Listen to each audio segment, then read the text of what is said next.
I'm Kim Singletary. And I'm Rich Collins with Biz New Orleans Magazine. Welcome to Biz Talks. Each week, we reach beyond the pages of Biz New Orleans Magazine to bring you in-depth conversations with members of the business community. From the names everyone knows to the ones destined to make their mark, we'll dive into the top issues, best practices, successes, and failures of every industry that calls Southeast Louisiana home.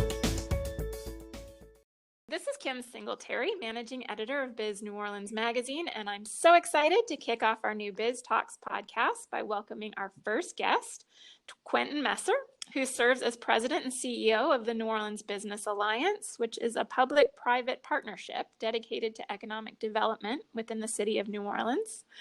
Since he accepted his current role in 2015, Quentin has been a fairly frequent sight in Biz New Orleans Magazine and was named one of our Business People of the Year for 2019 in recognition of the work he's doing to address disparity and make the economy work for all New Orleanians. Welcome, Quentin. We're so excited to talk to you. Thank you so much. And I just want to thank you and your team at Biz New Orleans and Todd and everybody at Renaissance Publishing for what you do for not only New Orleans, but the entire Southeast Louisiana region. So thank you, and I'm honored to be here. Oh, great. We're excited. As an economic development organization that exists in partnership with the city of New Orleans, I have lots of questions to ask you. There's so much going on right now. Indeed. So NOLA BA focuses on 4 areas, which we've covered before in the magazine, but I wanted to kind of get those out there. And that's business attraction and retention, and talent and workforce development, and small business growth, and strategic neighborhood development. So I was going to ask you first off if you would mind maybe bragging a little bit about some of the biggest successes that your organization has had in those areas. No, thank you. It's kind of hard to think back pre-COVID-19, I'll tell you. But in business attraction and retention, I'll do one in each.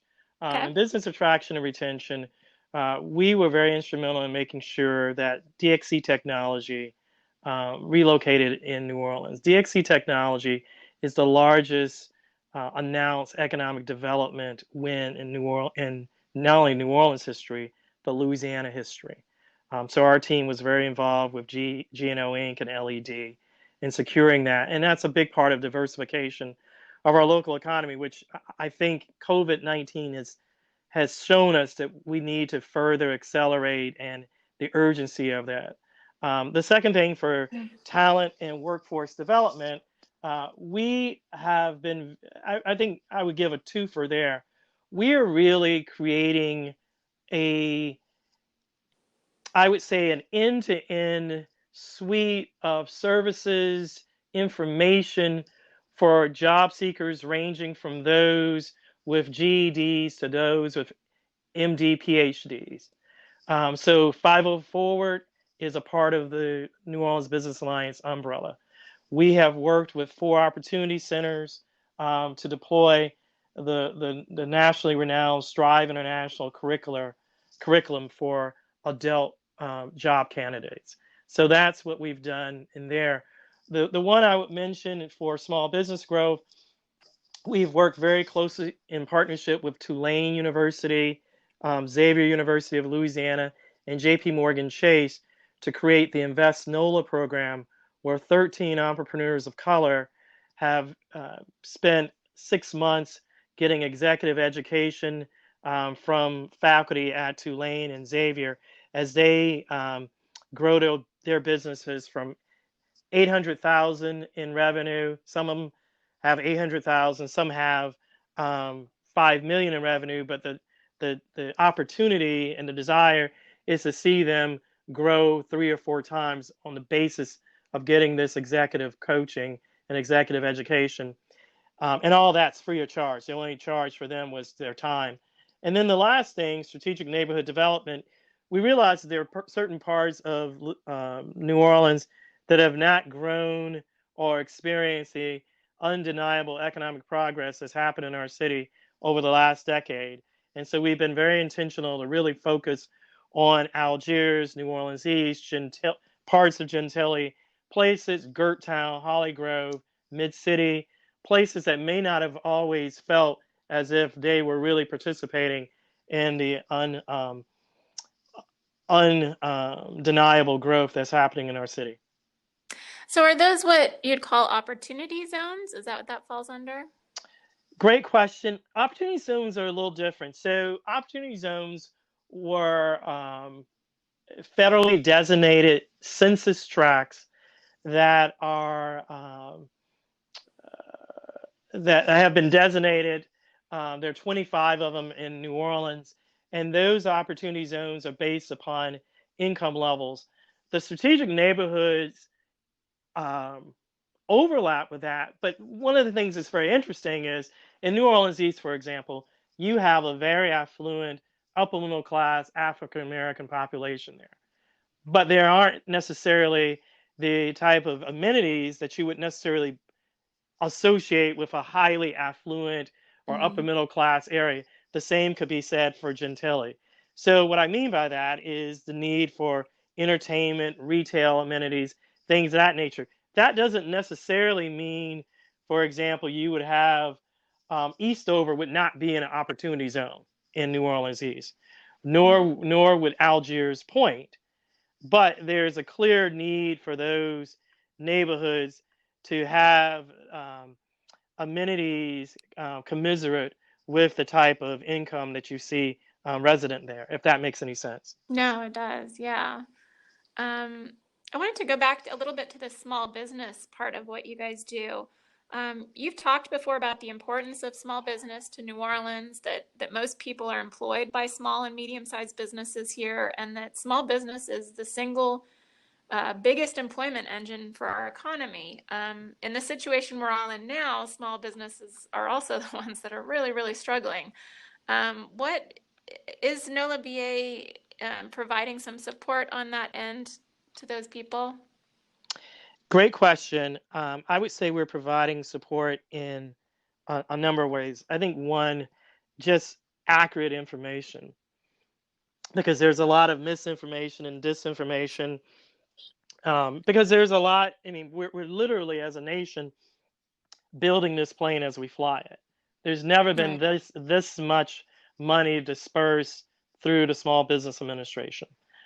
So one is information. Second, we are working with the city of New Orleans on ways to make sure that technical assistance providers such as Good Work Network or Launch NOLA or the Small Business Development Centers um, can have greater capacity to help more and more businesses process their loan documentation.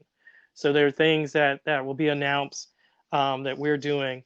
We're also working with a generous, anonymous local business to provide some evergreen bridge financing in a very limited way as a test case. So we believe in sort of rapidly prototyping, piloting programs that maybe could then be augmented at scale.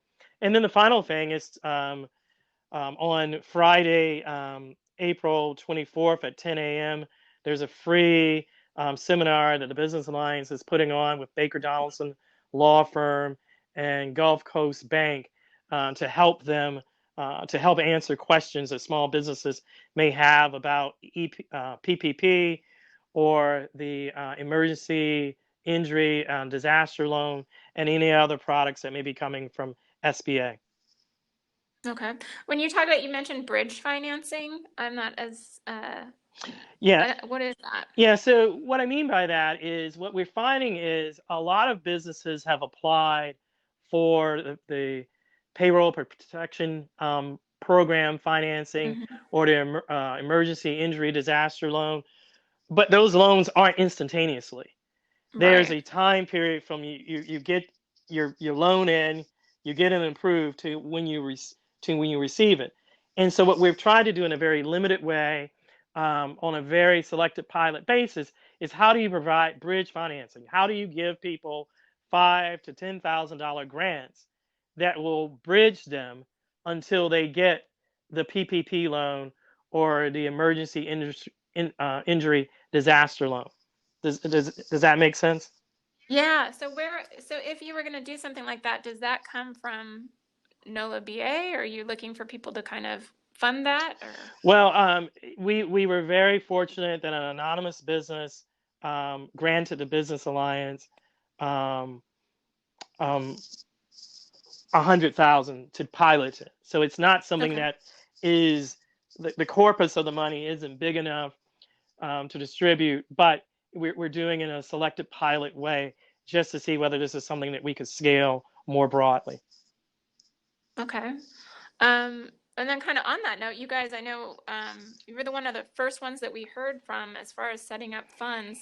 I think as early as the 16th, maybe in March. It was really early on Yes. that you set up the fund for the gig economy workers. And those would be like workers that are like rideshare drivers, musicians, festival production staff, people that, are not a part of a typical company and don't receive all of those benefits, but they make up, you guys had said as of 2017, more than 8% of the workforce in New Orleans parish. Yes. And that was initially, you guys started that out with 100,000 from NOLA BA, and then that was quickly matched by Gail Benson, which was awesome. Yes. And then when we checked up with you guys, you had received about 1,000 applicants in the first 24 hours for that.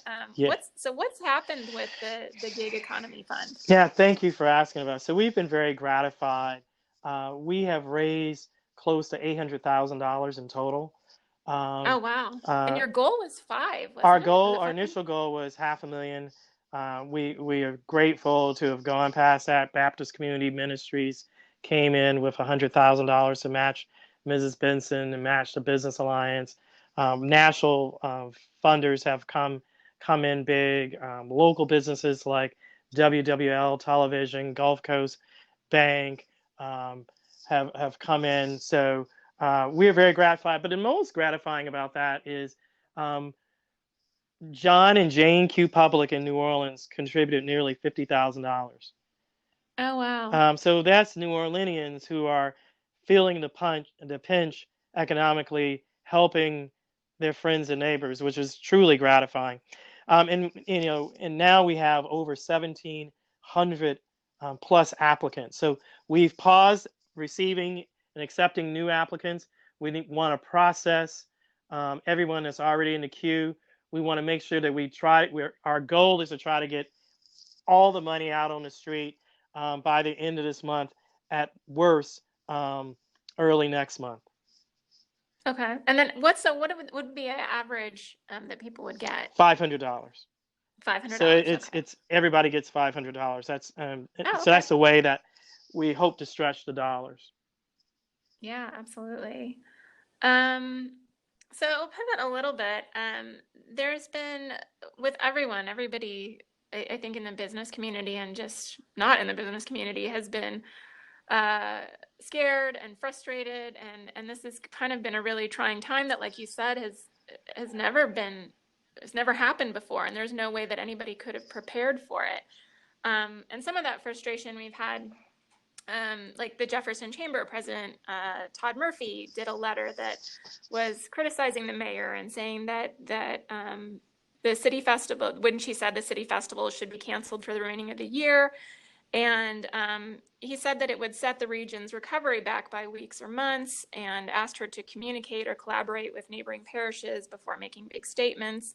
And then a few days later, you had 4 local businessmen take out a big full-page ad in the Advocate Times Pick, calling for the city to ease restrictions 2 weeks earlier, which would be May 1st, and claiming that the canceling of those festivals would, quote, irreparably damage, if not destroy, the French Quarter and the tourist industry and most business in general.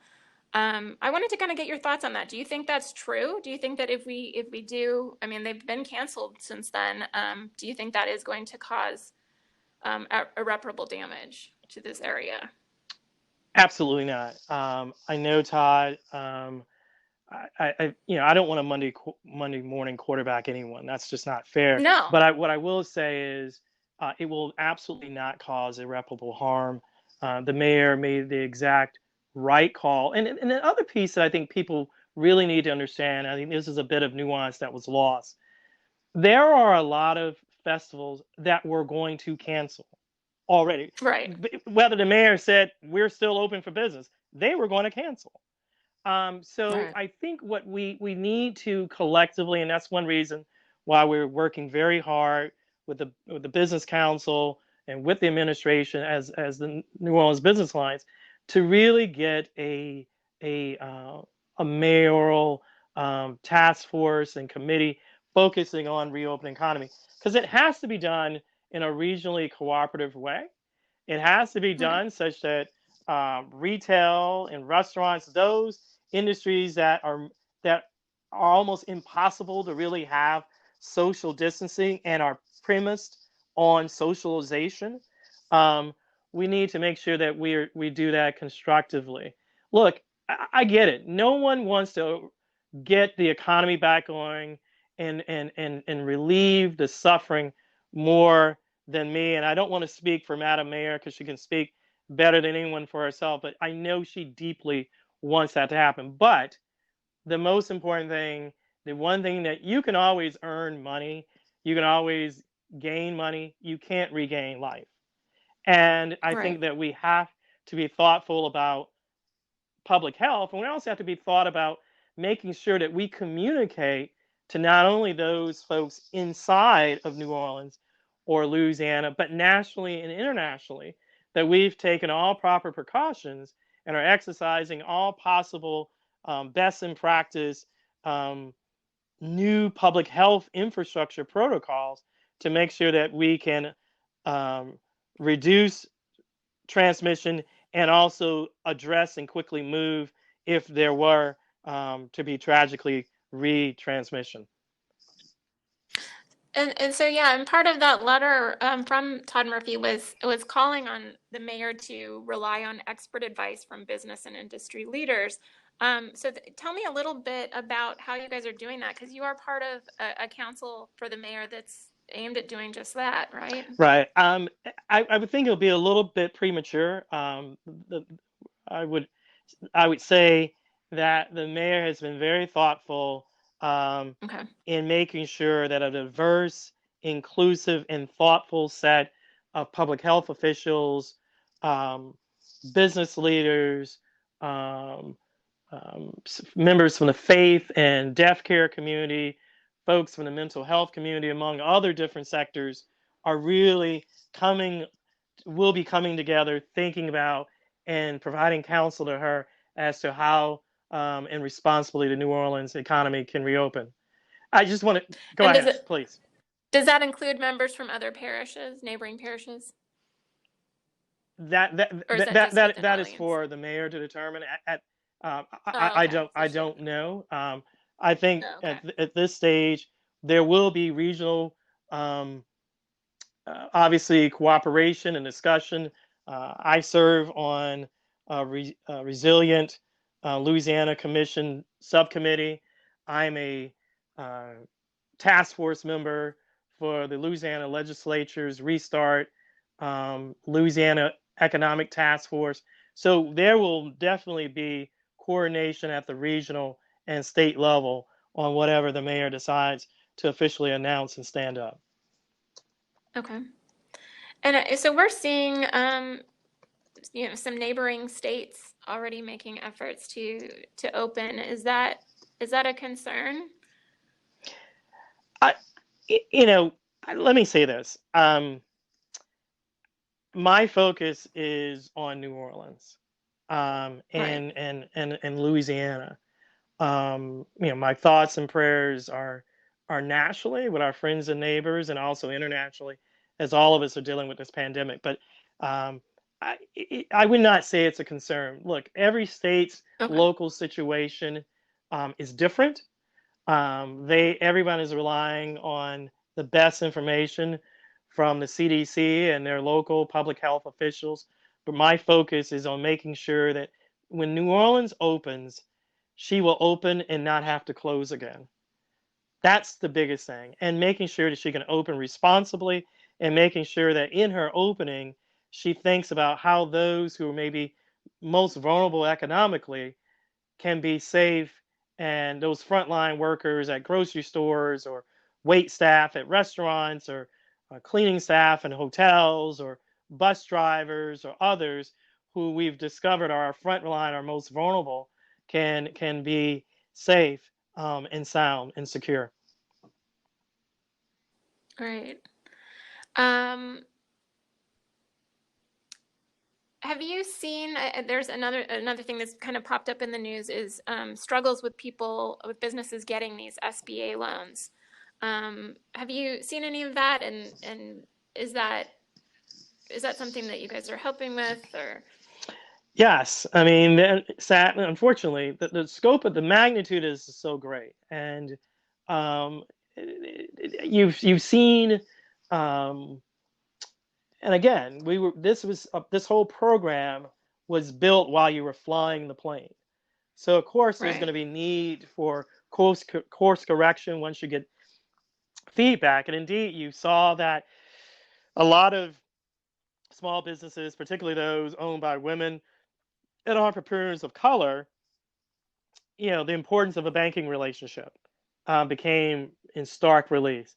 The necessity of making sure that you keep records so it's easy for you to get your loan documentation completed. And it's not an insignificant thing to complete that loan documentation. But I am encouraged that, hopefully by the time that this podcast is launched, there will be at least a second tranche of PPP funding that will be enacted by Congress and signed into law by the president. I suspect there will be at least two other subsequent tranches. Just the scope of the need will necessitate that. And what we're discovering is we're becoming much smarter about what we need to have in place to help our small and medium-sized businesses get these documentations and get their fair share of these dollars. Great. I wanted to pivot for a second because you do have a strong background in education, and that's something that when I've spoken with you before, you had said that you'd like to see New Orleans become a city of lifelong Yes. learners. The education landscape has obviously been hit by this, like everybody else. And I know we're both parents and both have kids in Indeed. schools that are going to be coming into fall behind. And how do you see this? We've seen this. I think the last I saw was like 29 systems out of the 69 in Louisiana school systems were not participating in distance learning, and that was because of a lot of barriers there, a lot of barriers to internet connections and having the right equipment and things like that. Do you see that becoming a focus for education moving forward? And how do you see, kind of from your background, how do you see that going? I mean, that's a tremendous question.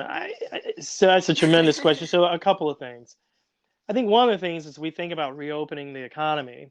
You can't separate out the fact that if the economy is reopened but schools are not reopened, I know that we're getting close to what would have ordinarily been the school year. What happens to those school children? What happened to those Right. employees or business owners who have school age children and are now also trying to work from home and also be virtual teachers? You got to think about that is when you think about your timing and how you reopen the economy. That's one. I think it also speaks to the need for broadband connectivity, make sure in rural areas as well as urban areas. Um, we have a need to make sure, given the price of Chromebooks and other hardware, there should not we should not be as a country and certainly as a state struggling to make sure that young people have the base tools to even go to virtual learning or asynchronous learning. Um, but school is much more than just the dissemination of knowledge. It's also a place, socialization, social emotional intelligence for a lot of young people, too many young people. It's the place where many of them get their only two meals of the day, breakfast and lunch. Right. And so you have to think about, so how do we fill that gap? It's a place where a lot of so many kids get help with mental health issues and other things. So I think what we realize is that in order to have an economy that is resilient and able to not be as exposed to these pandemics and other disasters, whether it be man-made or natural, you have to be able to have a diversified knowledge-based economy, which means you've got to have lifelong learners. We constantly, everyone has to be retooling. I've had to figure out how to check my patients and work with my fourth grader. I also have had to understand how to give our 10th grader his space because, he's fortunate enough to a school that has a pretty high level of virtual learning and not get all in his mix and understand how to do both and juggle both while realizing that my most important job, while I love the business alliance, is to be a father first. We're really a husband first, but then a father. But as we talk about public education, I realize I have a certain bit of luxury. We have devices and internet, and a lot of our friends and neighbors in New Orleans don't. So we have to really begin as we get on the other side of reopening. It's not just reopening. And one of the things I want to commend Mayor Cantrell on is she's not thinking about just reopening. It's now that we've got this, she's convening this group of people. How do you think about transforming and making sure the economy is less vulnerable for people? And that's critically important.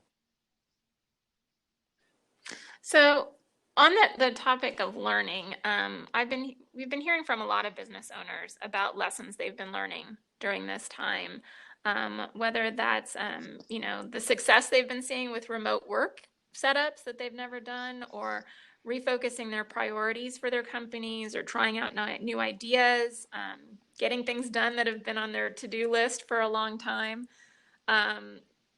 As Fernelda BA, what have you guys? I know you guys have been kind of jumped into action, but are there lessons that you guys have learned during this time?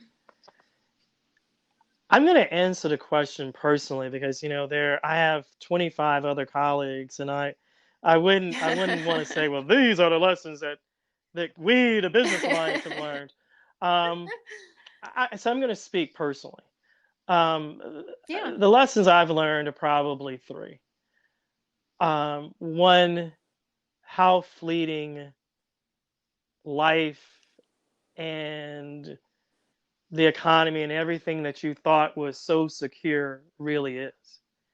And it has forced me to try to be more present for my wife, my children, my mother-in-law, who we're blessed to have live with us, my mother and my brother, and just my immediate family. I've become much more sensitized about the need to be present and not take them for granted. So I guess gratitude and not taking folks for granted. The second personal thing I realize is you have to really be intentional, and I haven't succeeded at this, is really prioritizing. Not everything that everyone tells you is a house on fire emergency, pants on fire emergency, really is house on fire, pants on fire emergency. And I think sometimes we get so caught up in the doing, completing our to-do list, cleaning out our email box, and we're just doing, but are we devoting our talents, our thoughts, our intellect, our moments of reflection to those activities that are going to have the greatest benefit to the broadest number of people? And then the last thing I've learned is, well, two things. You're gonna get a little lagniappe here.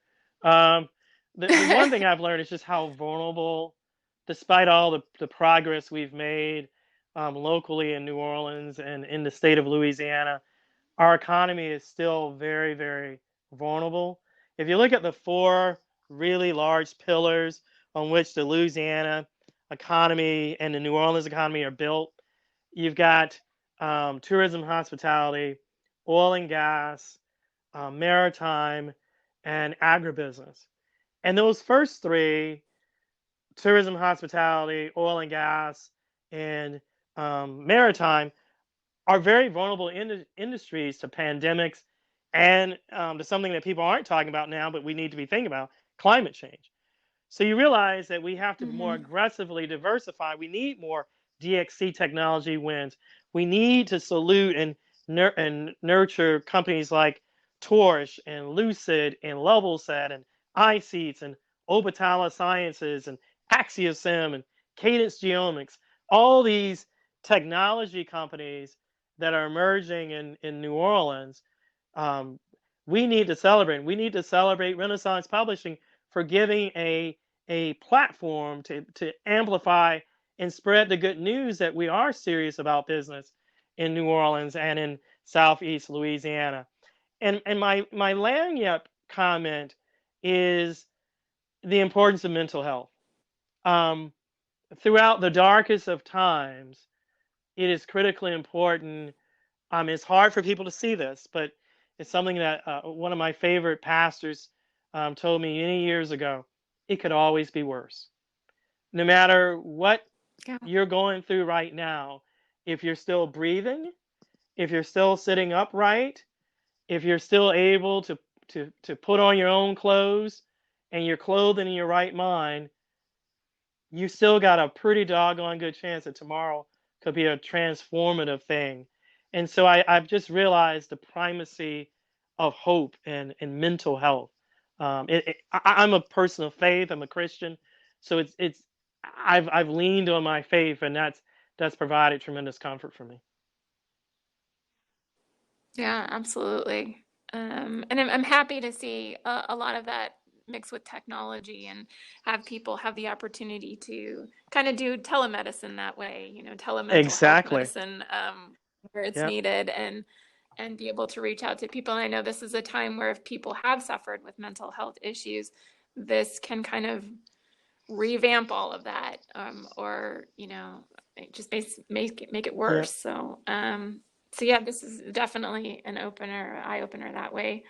And I wanted to kind of on a final point, I wanted to kind of look forward, and looking forward, good leaders, and obviously including business leaders, have the ability to see the opportunity inherent in any problem. And I think Yes. so. The big question right now is like, what is the opportunity for New Orleans moving forward? I know you guys were already, very forward thinking as an organization and looking at the future and where we should be, but this kind of has thrown a little bit of wrench in things. So what are the opportunities here? I know people have talked about coming back to normal, but do we want to go back to normal? Are we trying to, do better than that? Yeah, that is it's a provocative question. It's the question that keeps me up at all hours of the night. Um, I would say we do not want to go back to normal. We want to go back to a new, better normal. We want to use this opportunity to raise the bar. And so when we look forward, what does this tell us? We will always be a city, strong tourism hospitality, hopefully strong oil and gas, strong maritime, strong agribusiness. But we need to be able to have an equally strong software development tech sector. We need to have a bioinnovation sector. I mean, I think COVID-19 has really underscored the need for public health infrastructure, bringing back supply chains and industrial sterilization, telemedicine, digital health. But I think it also underscores the need for us to really look at how do we deal with some of the underlying morbidities that affected too many of our friends and neighbors. We're realizing that we are less productive as a local economy, as a state economy, because a third of our population, largely Black Louisianans, have higher than normal levels of hypertension and diabetes, not because they want it, but because of social determinants of health, poverty, isolation from opportunities, things of that nature. We need to work, and progress has been made to reduce those disparities, but they still exist. So, what does the future hold? How does New Orleans be better? I think we really need to leverage three assets that I think we don't really understand all the time. New Orleans first is a mecca of higher education. There are a lot of smart young people being educated in New Orleans every year. We've got to figure out how to leverage them, how to leverage those great universities, Dillard, Xavier, Tulane, Loyola, University of Holy Cross, UNO, you name it. Southern New Orleans, Delgado. How do you figure out how to capture the entrepreneurialism, the creativity, just the knowledge that the next generation, as well as their professors, have? Second, New Orleans is one of 17 U.S. cities with 2 medical schools. Mm-hmm. And I think that we need to leverage, not only we got that distinction, but we've got incredible facilities, University Medical Center, Baptist Ochsner, the VA, Turo. We've got all HCA Tulane. We've got all these assets. We've really got to lean in, and the Business Alliance has made a big deal and are very focused on growing our bioinnovation related economic sector. And we're doing that in partnership with the Bioinnovation Center and the city and universities and in New Orleans. And I think finally, another asset that we often forget about, and this is a little trickier, is our culture. You know, one of the things I think we all realize, at least I feel this way, this tragedy has allowed me time to remember why I fell in love with New Orleans in the first place. And part of it is the people, the way that, and this is why social distancing is so hard for us. We literally physically envelope people in love. We grab people, we hug people, we kiss people, we high five, and we're just an expressive, you feel like a part of a family. I've lived a lot of places. Philly is a great place I've lived, Chicago, New York. I was born in Jacksonville, Florida. But there's nothing like the way New Orleans brings you in. And I think that's what makes this social distancing so hard. So we have to remain emotionally connected and socially connected while we're physically distancing. So I think that has to be the message.